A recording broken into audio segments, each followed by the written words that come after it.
LWO1 WeatherNet. Liftoff conditions looking pretty good. ESTS is ready for launch. Ignition. Liftoff.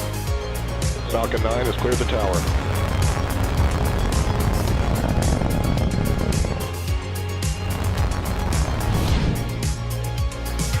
Ten, 9, 8, Side booster ignition. 6, 5, 4, 3, 2, 1.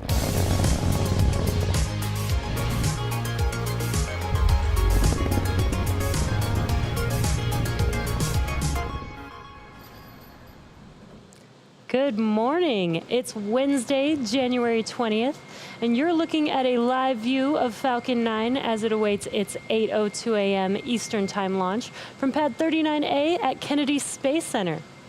My name is Jesse Anderson, a lead manufacturing engineer at Spacex, joining you from our headquarters in Hawthorne, California. You're watching a live webcast for our 17th Starlink mission and our second mission of 2021. If you've been following Starlink development, then you know that Starlink is a constellation of multiple satellites that orbit the planet at about 550 kilometers with the potential to service the entire globe. And because they're in a low orbit, the round-trip data time between the user and the satellite, also known as latency, is much lower than with satellites in geostationary orbit. This enables Starlink to deliver services like seamless video calls that are usually not possible on other satellite internet services. And because Starlink's satellites fly in a global constellation, we can bring high-speed internet to places that previously had terrible service or no service at all. While this is our first Starlink mission of 2021, it is also notable because we are attempting to fly and land a Falcon 9 first stage for the 8th time, a first for Falcon 9. This booster debuted on our Demonstration 1 mission in March of 2019, and then flew again 3 months later on RadarSat Constellation mission. In 2020, it supported 4 Starlink missions, as well as the SXM-7 mission at the end of the year. And we will be attempting to recover the booster again on our drone ship, Just Read the Instructions, and that's what you see on your screen, stationed off the coast of Florida in the Atlantic Ocean. If we are successful, it will mark the 72nd recovery of our Falcon 9 first stage. Falcon 9 was designed for 10 or more flights with minimal refurbishment between each flight, and today's flight gets us closer to that goal. Currently, we're at T-minus 14.5 minutes, and all systems are go for an on-time liftoff at 8:02 a.m. Eastern Time. Let's take a closer look at the rocket that you see on your screen. You're looking at a live view of Falcon 9, our 70-meter two-stage liquid-fueled launch vehicle. The chief engineer held a technical poll at T-minus 1 hour, and the launch director held a propellant load and launch go-no-go poll at T-minus 38 minutes. Falcon 9 has been loading propellant since T-minus 35 minutes, and currently our rocket-grade kerosene, or RP1, is nearly fully loaded on the first stage, which is the bottom two-thirds of the vehicle. The first stage is responsible for accelerating the vehicle through the Earth's atmosphere to the edge of space with the help of 9 Merlin engines. Now, directly above the first stage is the black carbon fiber interstage, which you can see there at the bottom of your screen, and connected to that is the Falcon 9 second stage. Second stage has a single Merlin vacuum, or MVAC engine. And once the first and second stages separate about 2.5 minutes into the mission, the MVAC engine will ignite for its first burn and then shut down for coasting. Today, we will be performing 2 second stage burns and deploying our Starlink satellites at approximately 1 hour into the mission. The 2 burns allow us to deploy our satellites into a circular orbit, which in turn helps them get to their final orbit much faster. Now you'll notice this large nose cone at the top of the rocket that you're looking at on your screen. This is called the fairing. That's where the stack of Starlink satellites is safely housed. The fairing protects the satellites from aerothermal heating, aerodynamic loads, and contamination during ascent.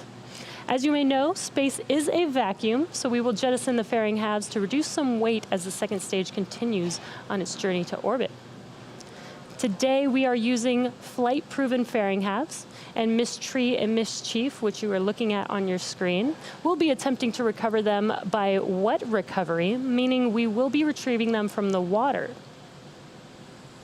Now, weather is looking 90% favorable at the launch site, which you could see that beautiful view there with a slight chance of cumulus cloud development this morning. At our recovery site in the Atlantic Ocean, ground level winds are in the forecast today. Now, these winds are potentially stronger than what Falcon 9 has experienced on previous flights. Therefore, today's mission will be what we call an envelope expansion on our first stage landing wind performance, meaning we are going to test the wind limits of our vehicle upon landing. Now, with that, the vehicle, satellites, weather, and range are all looking good for an on-time liftoff just a few minutes from now. Since our last launch in November of 2020, we've brought Starlink to a handful of new communities in the US, Canada, as well as the United Kingdom, which we're really excited to tell you about. In Canada, we signed our first customer, the Pikangikum First Nation Reservation, which is located in a remote area of Ontario Province, Canada, about 300 kilometers northeast of Winnipeg. The Pikangikum First Nation are an Indigenous community of approximately 2,000 to 3,000 people, representing 400 to 500 family households. The area is so remote that for the majority of the year, all shipments are sent via chartered airplane, except during the coldest weeks when trucks are able to travel across ice roads to reach the community. Given the remote and terrain challenges of the Pikangikum First Nation, it is cost prohibitive to update or lay new infrastructure. Our Starlinks were delivered to the community for use in residences, community buildings, and businesses. Here's a look at how Starlink is positively impacting the Pikangikum First Nation Reservation. All the projects I've probably been involved in, this is, for me personally and professionally, the most rewarding one. I've never worked with a community or a customer or a client that's been more excited about something or happier. And I just, I don't know what could be more rewarding than that. After many, many months of trying to get internet to Pikangikum through other means, Dave was really determined to find a different way. He began doing a lot of research and eventually reached out to Spacex. They went back and they got the approval, and they came back to me and said that Pikangikum was going to be the first Spacex Starlink client in Canada. That changed everything from that moment on.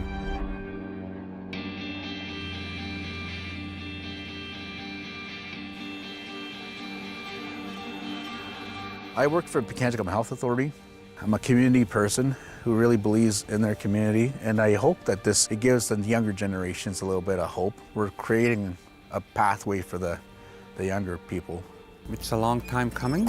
The biggest thing will be accessing services.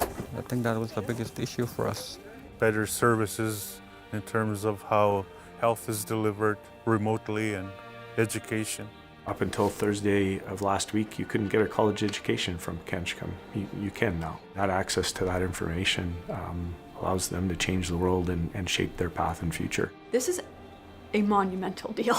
I mean, for the community of Pikangikum to be able to have high-speed internet within 15 minutes of it landing on the ground is incredible. Yeah, you're laughing because you know what it was like before. Before it was like three. Like three. I never expected to see that kind of number. Yeah, it's better than 60 kilobytes per second. That's actually how fast our internet was. This solution can be used for healthcare, for education, for virtual court purposes. Anything that you can think of that's done virtually in another environment or in another city can now be done in Pikangikum in a remote fly-in community.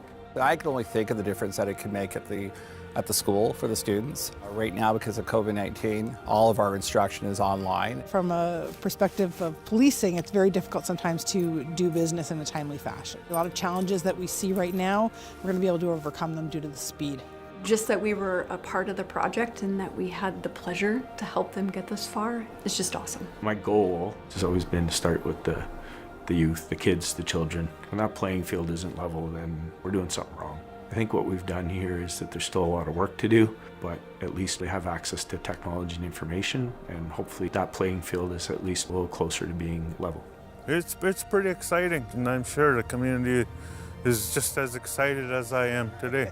Everyone deserves to have this kind of service because at this point in history, Internet isn't just a luxury, it's a need. I'm just hoping that's the start of a great thing.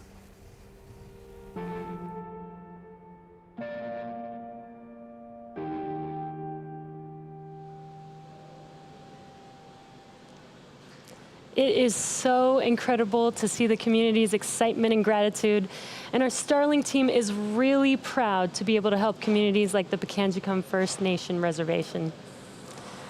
Also, since our last mission in November, we signed up Marysville, Ohio, as well as the Wise County Public School District in Virginia, which will help bring satellite internet service to almost 50 families in that rural community who otherwise would have limited access to high-speed internet. And lastly, earlier this month, we expanded our Better Than Nothing beta program to include customers across the pond in the United Kingdom. Within the northern US and Canada and now the UK, we are focused on rural and remote areas where there is no easy access to fiber or cable. If you're interested in our service, head over to starlink.com for more information.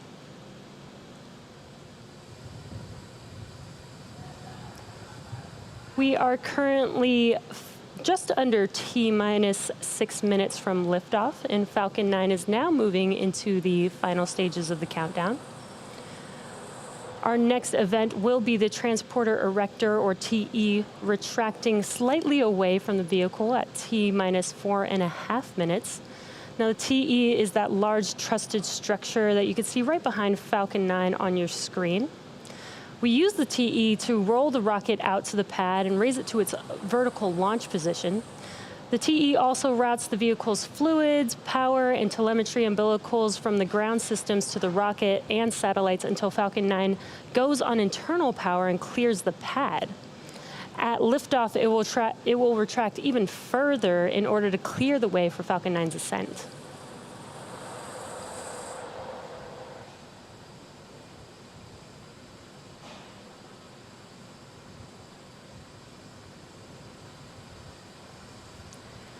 We're just under 25 seconds away from that TE retraction.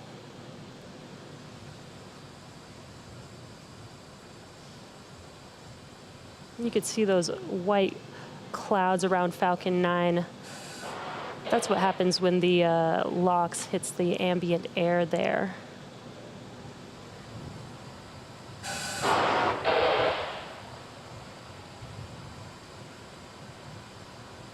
We're just waiting for that TE retraction. We've got a good, nice close-up view here.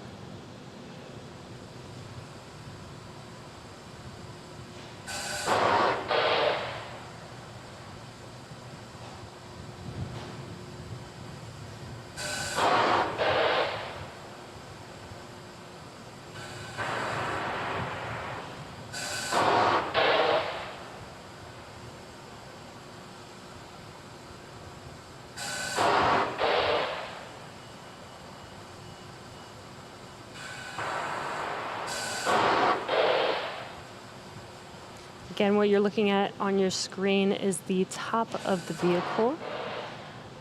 And that transporter erector should be retracting here soon.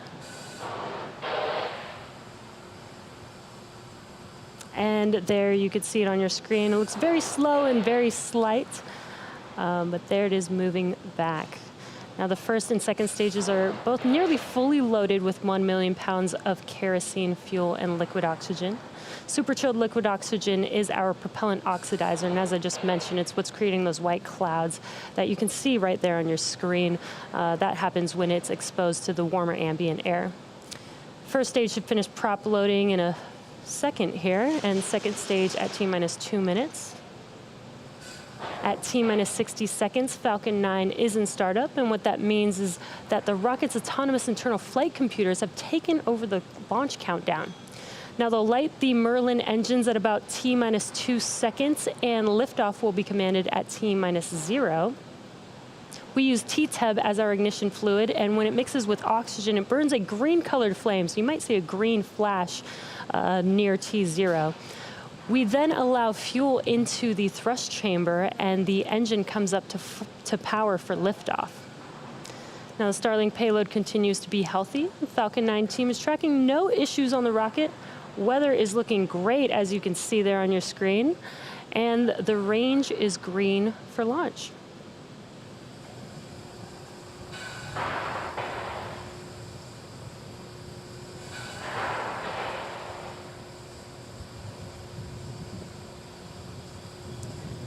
And we just passed the T-minus 2 minute mark. Station locks closed out. And there's that call out that locks load is complete on both first and second stage. Just about 15 seconds or so, we will start venting out the transporter erector liquid oxygen line. And there you can see it on your screen, those white clouds. As I mentioned, this is the venting, just clearing out the line on the transporter erector.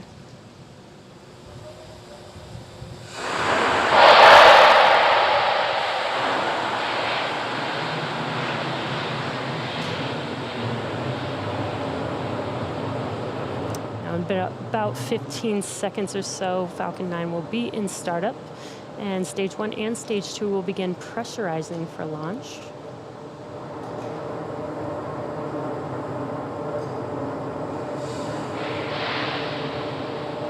And Falcon 9 is in startup.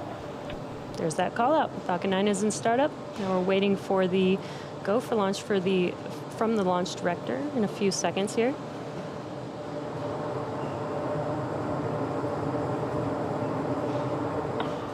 Starlink, Falcon 9, LD is go for launch. And there's that call out that we are go for launch this morning. So at T-minus 30 seconds, all systems are go for launch. So let's listen into the terminal count and watch as Falcon 9 takes our Starlink satellites into orbit. Stage 1 press for flight. Minus 15 seconds. Falcon 9 is configured for flight. 10, 9, 8, 7, 6, 5, 4, 3, 2, 1, 0. Ignition.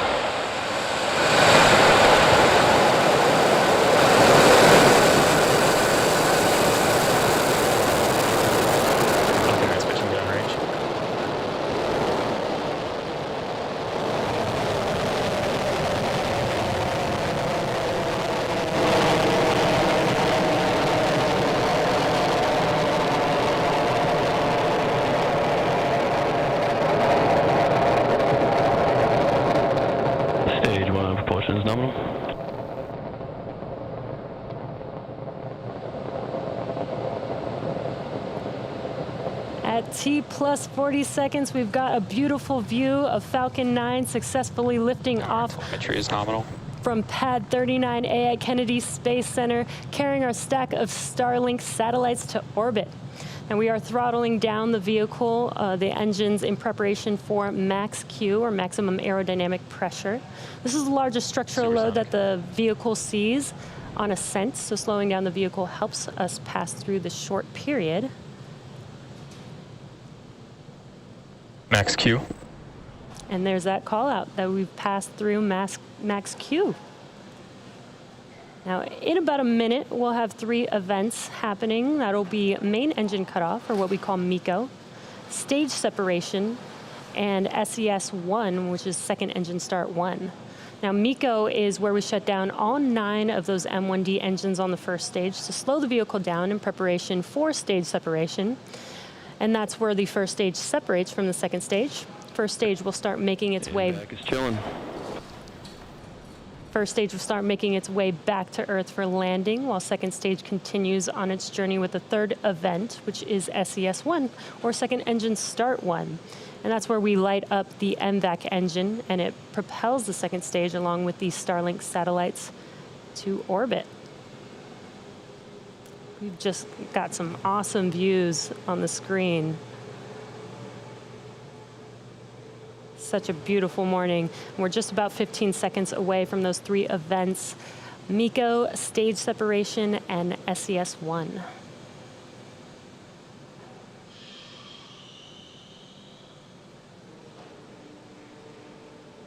And MECO.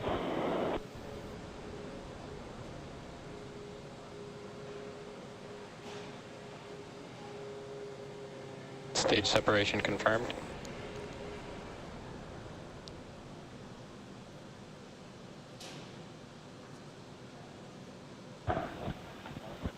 Back ignition and throttle up. And there you just saw MECO and stage separation on your left-hand screen. On your right-hand screen is the second stage.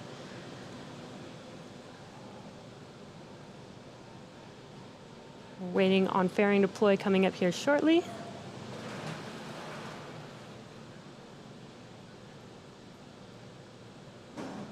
Fairing separation confirmed.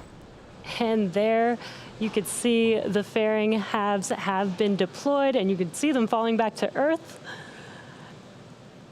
And with that stage separation, that confirms the 8th successful flight for this Falcon 9 booster on ascent. So very exciting. And as a reminder, we will be attempting to recover the fairing halves today with our recovery ships Mystery and Mischief.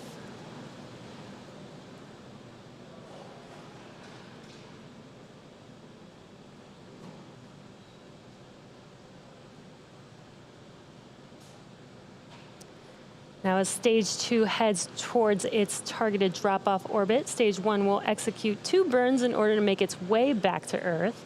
And that first burn is called the entry burn. That's where 3 of the 9 M1D engines will reignite. And this helps Acquisition of signal, Bermuda.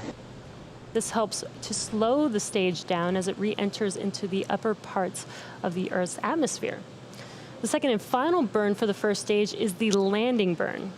Each of the M1D engines has 190,000 pounds of thrust, which is just enough to slow down the vehicle rapidly to touch down for landing, as the landing burn is just a single engine burn. And again, this is the vehicle's 8th flight, so it is our life leader. It has completed a successful ascent and stage separation, so let's see if we can land it for the 8th time, which will be a first for Falcon 9. Both vehicles are following nominal trajectories.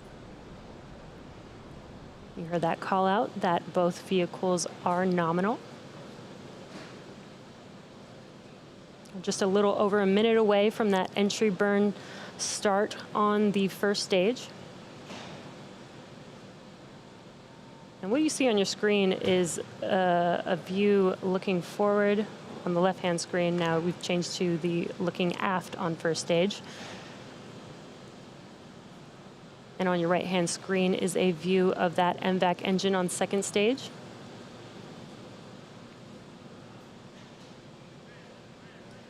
That second stage engine, that MVAC engine, has a thrust of 220,500 pounds of thrust in a vacuum. It's a pretty powerful engine there.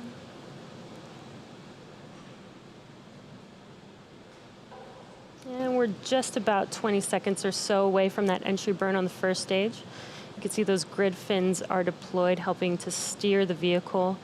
And we do use nitrogen gas burst for attitude control. Stage 1 FTS is saved.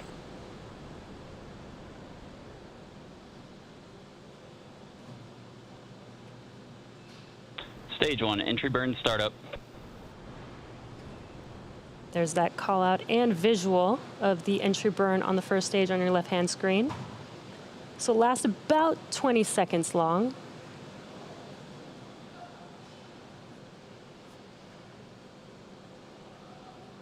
Stage 1 entry burn shut down. And that concludes the entry burn on first stage. And as a reminder, at our recovery site in the Atlantic Ocean, ground level winds are in the forecast today. These winds are potentially stronger than what Falcon 9 has experienced on nominal trajectories. That was just a call out that everything is nominal. These winds are potentially stronger than what Falcon 9 has experienced on previous flights. Therefore, today's mission will be what we call an envelope expansion on our first stage landing wind performance, meaning we're going to test the wind limits of our vehicle upon landing. So let's see if we can stick this landing today.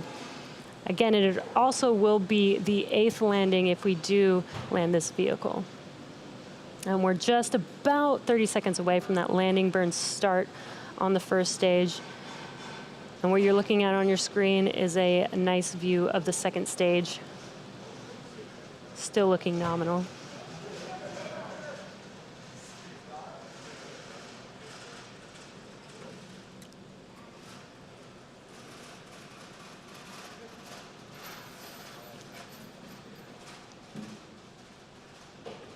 Stage 1, landing burn, startup.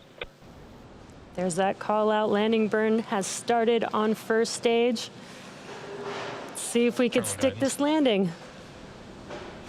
There's a view of the drone ship on your left-hand screen. Stage 1, landing leg, deploy.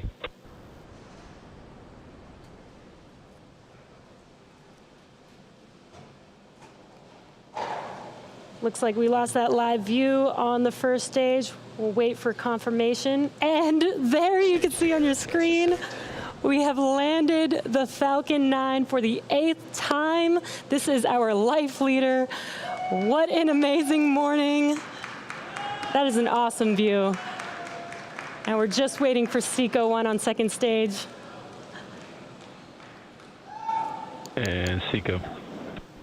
And there's that call out for Seco 1. Waiting for confirmation of good orbit.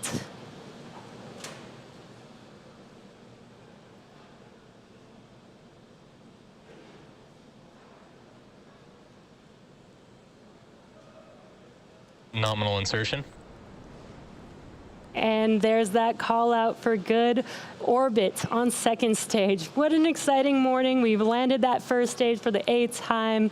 And now that second stage is going to coast. Signal, Newfoundland. Second stage is now going to coast in this orbit for the next 35 minutes or so.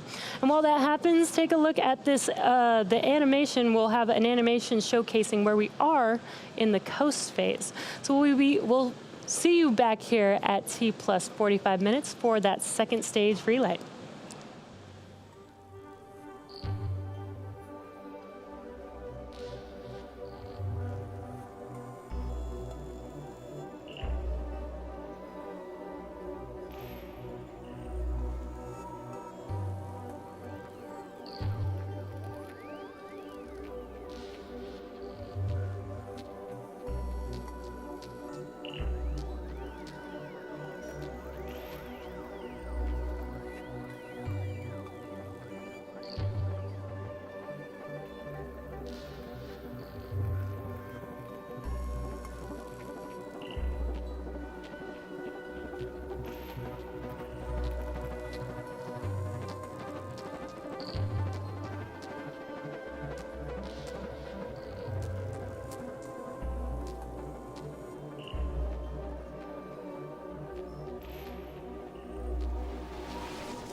Expected loss of signal, Bermuda.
Expected loss of signal, Newfoundland.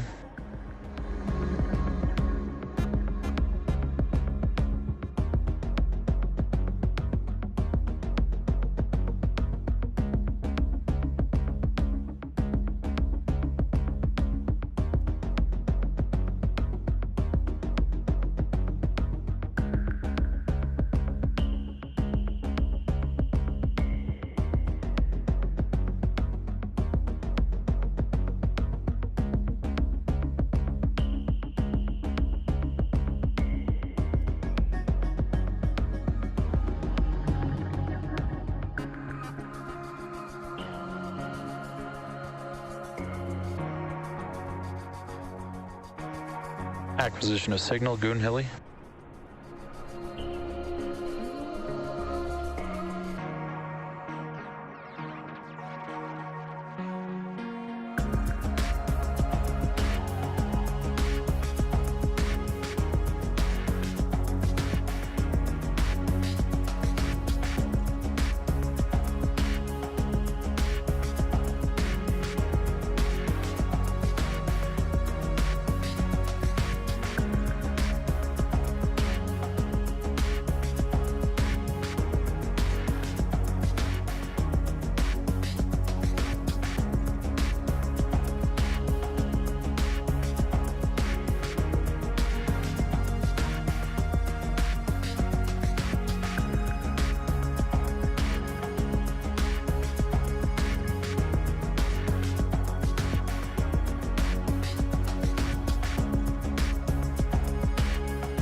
Expected loss of signal, Coon Hilly.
Acquisition of signal, Diego Garcia.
Welcome back to the webcast for Starlink. We had an on-time liftoff this morning at 8:02 a.m. Eastern Time, followed by the completion of the first 8th flight and recovery for this booster, which is a first for Falcon 9, and despite those stronger winds.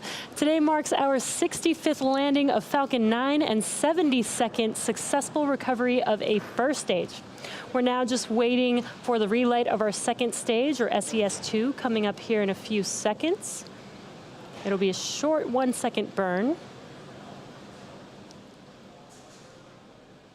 Just waiting for that call out.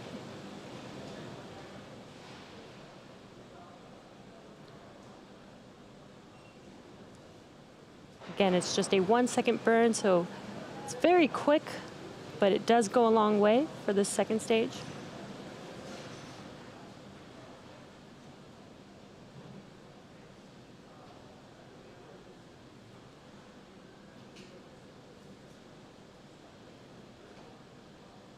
Nominal orbit insertion. And there we heard that call out for good nominal insertion. Again, we just had SES-2 and SECO-2, just a quick burn of that second stage engine. We have another 15-minute coast phase before we deploy our next batch of satellites into orbit. And during this time, the spacecraft will start to spin along its central axis, giving the Starlink satellites the momentum they need to space themselves out over time after they deploy. While this happens, sit back and enjoy the space jams. We'll see you back here at T plus 1 hour and 4 minutes.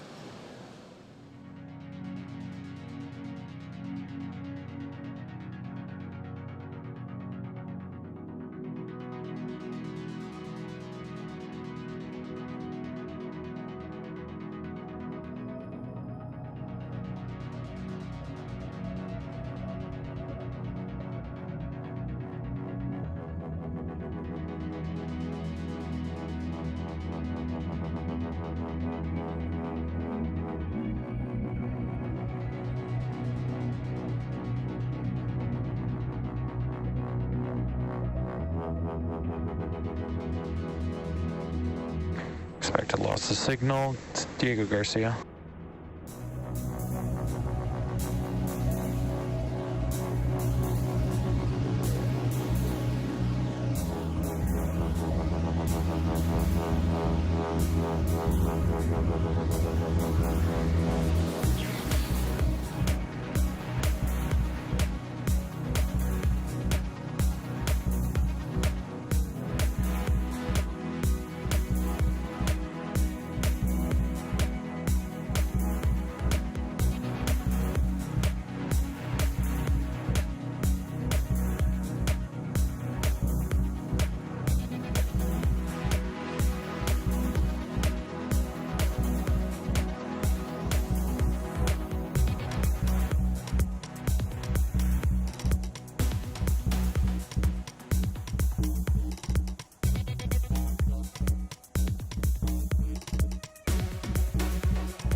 Acquisition to signal Tasmania.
Welcome back to our webcast. We had an on-time liftoff this morning, and again, our Life Leader vehicle completed the first 8th flight and recovery for a Falcon 9. Now we're coming up on the deployment of our stack of Starlink satellites in just a few seconds here.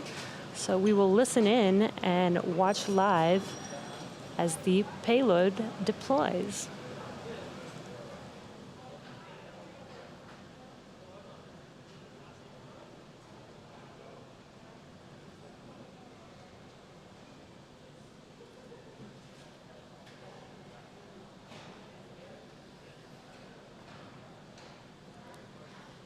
Got the sun beaming into our camera view there.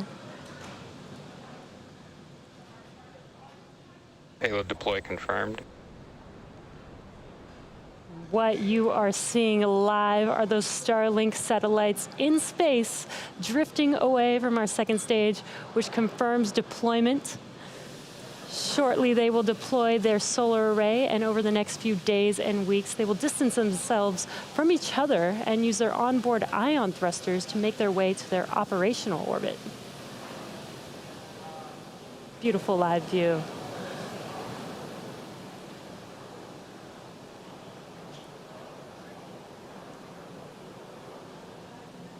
And that brings our webcast to a close. Thank you to the range and the FAA for supporting today's mission. And thanks to all of our viewers, as well as all of those in the US, Canada, and the UK who ordered Starlink under our public beta program. If you're interested in being a part of our beta program, head over to starlink.com and sign up. Thanks for joining us, and have a great day.